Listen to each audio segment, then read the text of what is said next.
This will be a bit of a dive into just what sustainability in fashion looks like and how it can become an easy thing for you to do. Um, so, as a designer and as someone who's worked very closely with fashion and materials and fabrics and weaving and a bunch of things like that, there are a lot of ways that, for me personally, sustainability looks easy and it looks like a dream that everyone can do. But for a lot of people, sustainability is not easy. It's hard, it looks scary, and it seems really hard to just start.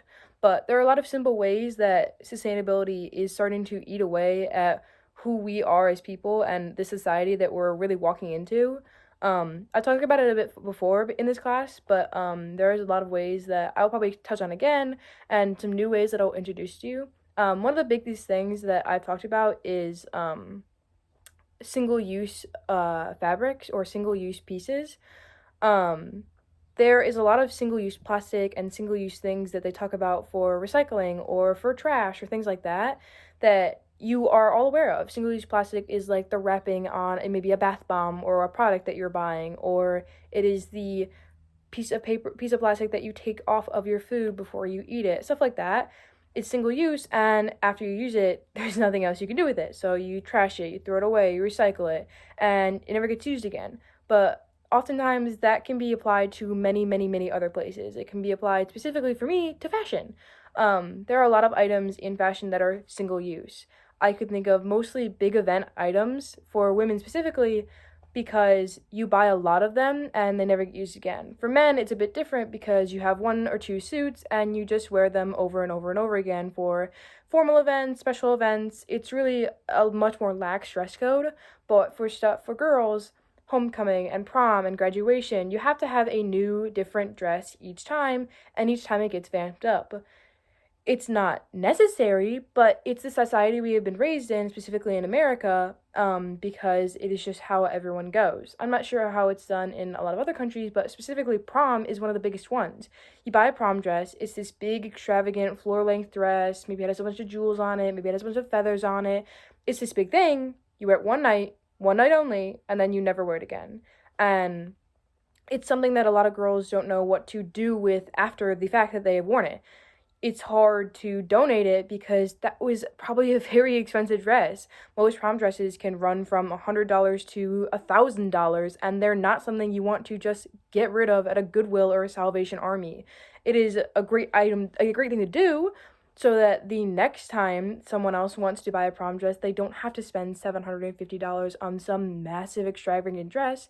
They can run to Goodwill and find a beautiful dress right there for them for maybe $50. But it is also something not people don't want to part with.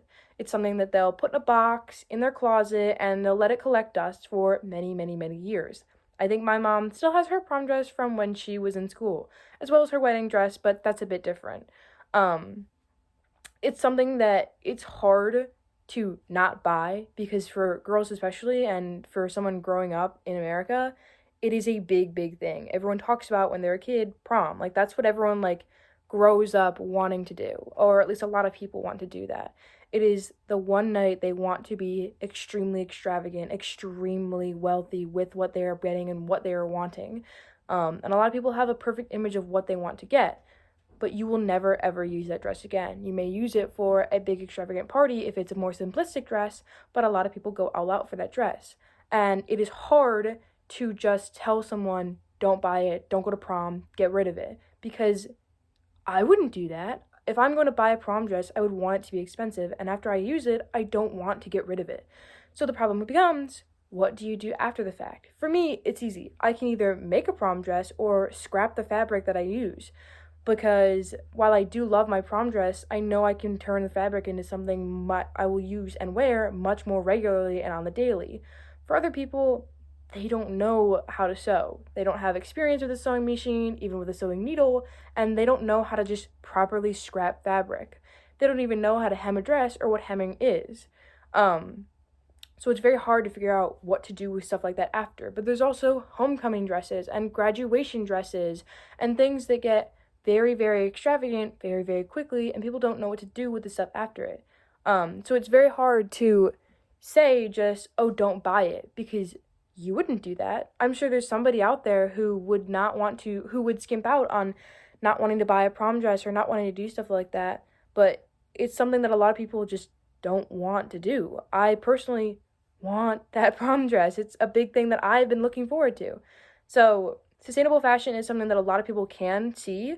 Big ways to get that are having a limited wardrobe, learning how to sew. As someone who has been sewing for 4 years and does it daily, it is such an easy skill to pick up. It may look intimidating to see a pattern or to see a garment, to have some amazing person say, I made that, like Vivienne Westwood or Robert Woon, but those garments, while they are extremely time consuming and extremely difficult to make on that scale, simple shirts and pants like the ones I'm wearing right now take maybe a week if you're just starting to sew. It is really a thing that is so easy to pick up, and it's so easy to keep doing and to keep keeping your clothes healthy and happy. And I know you don't think of clothes as a healthy item very often, but when your shirt starts to have holes in it, or it starts to get torn, or it starts to get stretched out a lot, people immediately look at it and say, done, new shirt, new item, new dress. And you need to stop doing that. While you can get rid of it if it's basically just a ball of yarn, if your shirt has a hole in it or it's stretched out, there are simple, easy ways to mend or to fix that dress that is, to fix that garment that is so easy to learn. I have about 3 different shirts in my wardrobe right now that were shirts that were too big for me, stretched out, and I didn't like the look of them on my body, so I simply just tapered them in and cut off the top a little bit to make them extremely cute shirt that I wear to school often and I wear out often that I get compliments on daily. And it's such a simple thing that took me, I kid you not, 20 minutes to do, and it is so simple. I'm gonna reference some previous assignments that we've talked about, because there was a discussion board where people responded to my video and had a few questions asking about how specifically they could get into some stuff. And so I was gonna reference those questions specifically just because that would be a good way to really talk about ways you can do stuff like that. So one person have asked, for those who don't know / can't make anything of their own clothing, but also tend to change clothes frequently, what options could they choose to be more sustainable in their wardrobe? And what would you recommend donating extra clothes if you have the possibility to do so? If you don't know or can't make your own clothing, I think the simplest thing to do would really just, well, for starters, if you don't know and you have the ability to learn, please learn. It is so simple, and it's such a simple thing that you can just pick up and it can keep helping you do. If you can't learn and you are unable to do so, either because of a mobility reason or because you simply just don't have the money to do so, I would say an easy way to do it is to get a friend or to get a bunch of friends with similar styles and to switch out clothes a lot. It's easy for me because I have a sister and 3 brothers, so I can constantly pick things from their wardrobe that's cool or exciting or different, and it's a great way for me to circulate my wardrobe with new pieces constantly while not having to buy anything new, not having to mend anything old. It's a really great way to really get that out there.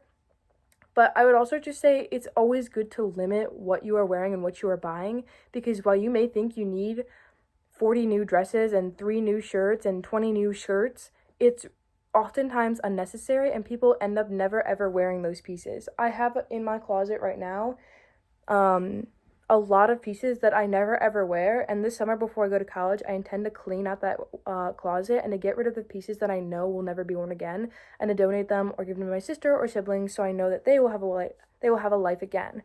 But I also would recommend donating clothes if you have the possibility to do so and you have extra clothes. Donating is a great way to get rid of clothes and also give them to people who need them. Donating has become, for starters, it's become a trending thing, so it's caused things to skyrocket in prices a lot, which is a bit of a problem, but it's also a great way to just constantly get new pieces out there. If you don't want to wear something and you know you're not going to continue wearing it, there's no need for you to hold on to it. If you have a sibling who wants it, give it to them. If you have a friend who wants it, give it to them. But if you know you have nobody like that and you're not going to keep wearing the piece, please donate it. Because it also helps people like me who, while I oftentimes go to the thrift store not only to buy new pieces, but also shop for fabric. A lot of the times, tablecloths, curtains, things like that go to thrift stores, they go to people like me who see that and see fabric instead of just a tablecloth or a curtain. So these are some ways that I have seen sustainability through fashion and some ways that you can help seeing them as well. Thank you.